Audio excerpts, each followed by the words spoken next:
things in this gospel.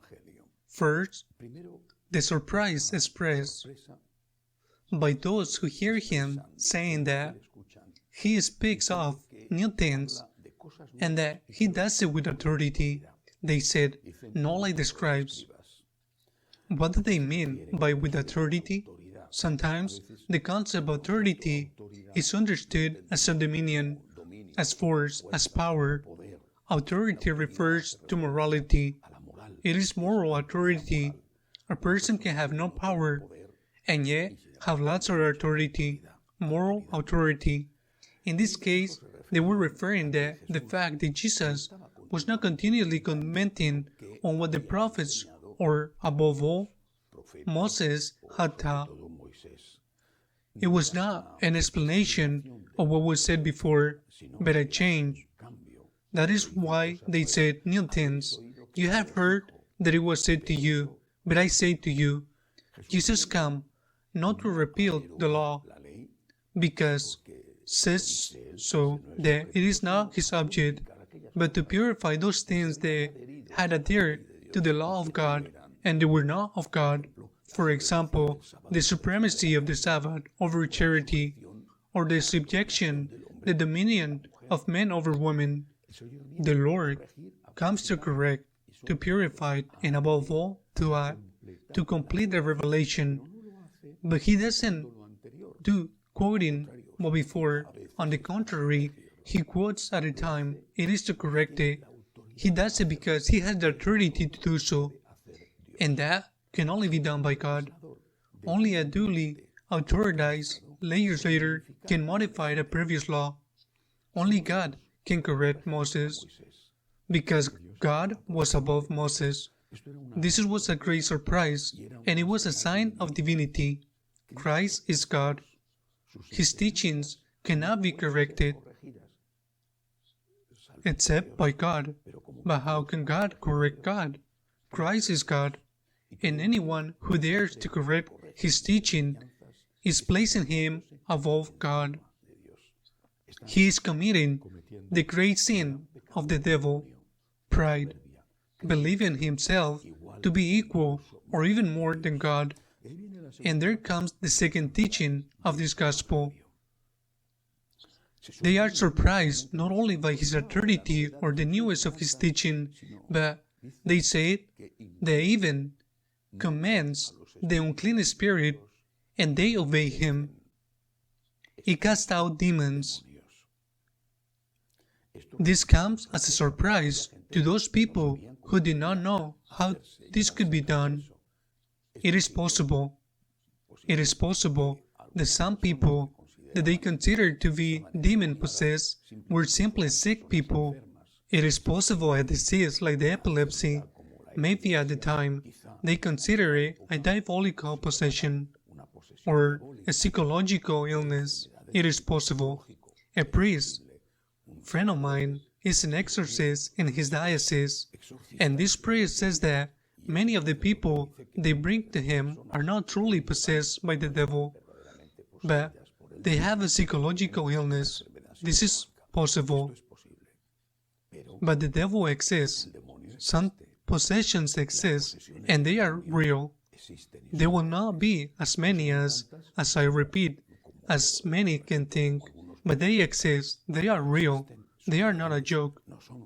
Then, there are other possessions of the devil, which perhaps should not be qualified as such, but they are in a possession of the devil. And we do not give importance to them. We live in an age where believers have ceased to be believers, and non-believers have become anti-believers, not respectful of believers. But the most regrettable of the pathetic thing is that we believers have stopped being believers, both the priests and the laity. We have not only ceased to have eternal salvation as our main object in life, not only have we stopped believing in the practice of eternal life, but we have created as the main object of life to have a full stomach, to live an hedonistic way, a full stomach, satisfied in sex, and all the pleasures of this world. I am talking about believers.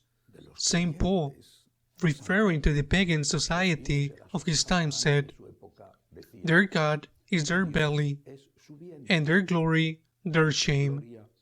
That word in English, their shame, refers to sex.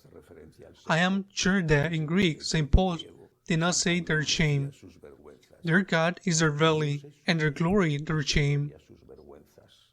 They dream of nothing else, food and sex.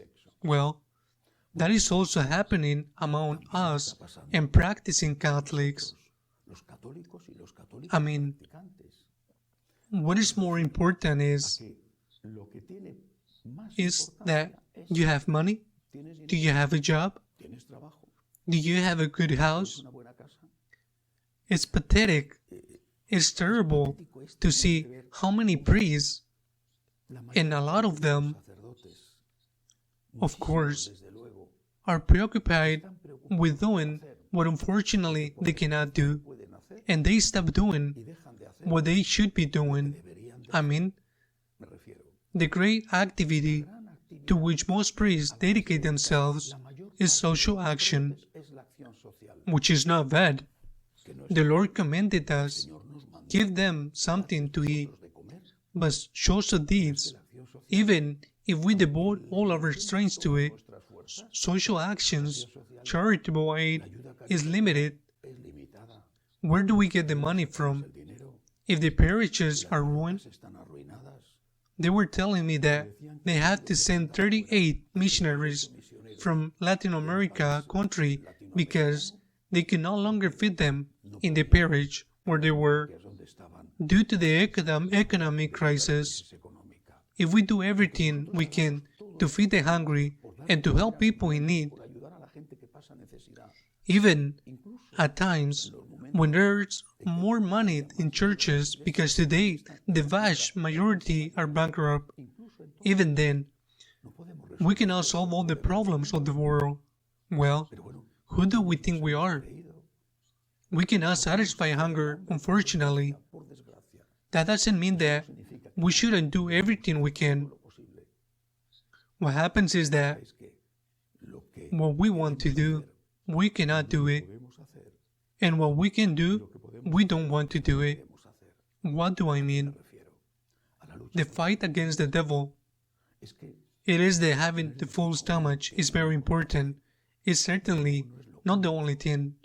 And our thing is, in the first place, I don't say the only place, but in the first place is the fight against the devil.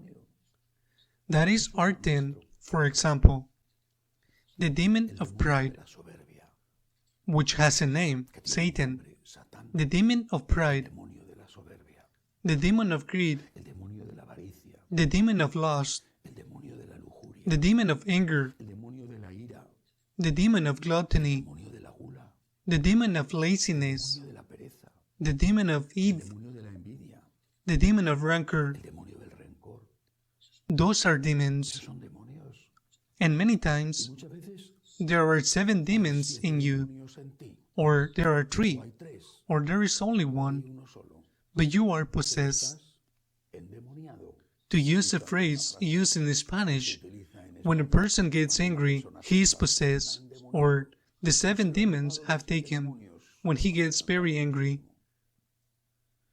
Shouldn't we just try to make people have a full stomach? How pathetic we are. What can we do? We cannot do it. And what we cannot do it, that's what we want to do it. It is if the lawyer no longer wanted it to be a lawyer, but a doctor, and the doctor no wanted it to be a doctor, but an architect, and the architect a fireman, and the fireman an electrician. You are a lawyer? Be a lawyer. It is the meaning of your life, of your work. You are the doctor? Be a doctor. Hey, you are a priest. Be a priest. Of course, I repeat, you have to try to feed the hunger. It is part of the Lord's commandment to you. He told you, you feed them. But the first thing is to take care of the soul, to evangelize, drive out demons, which is what Jesus did. Because besides eating, which is primary need, besides eating, that person has anger, resentment, lust, envy, and greed. And those demons, it is you, priests, who have the power on behalf of Christ to try to get rid of them. You have to help to them overcome these problems, which are ruining their lives. Because not everyone is need to eat, and everyone, the hunger and no hunger, have the demon or several demons inside, which spoil their families' relationships. They even ruin their jobs' possibilities, because having found a job, they cannot keep it because they are subject to some of those demons. And this, which is said in the first place for priests, is also true for the laity. We are all priests of the Lord. Through baptism, we have received the royal priesthood, the common priesthood of the faithful. Therefore, each one of us, lay or priest, must listen to the word of the Lord. He must make eternal life as the first goal on his life, and he must fight against the devil, whether himself or in others. He must fight so that he himself can be freed from the devil by the grace of God, and so that those who depend on us, our children, our friends, and of course our parishioners, can also be freed from the devil. That is what they said about the Lord. They said that he cast out demons. They also said that he fed and healed sick. Let us imitate Christ. Let it not be up to us. Let us feed as much as we can, but let us fight against the devil within us and outside of us, because that is our first mission. So be it.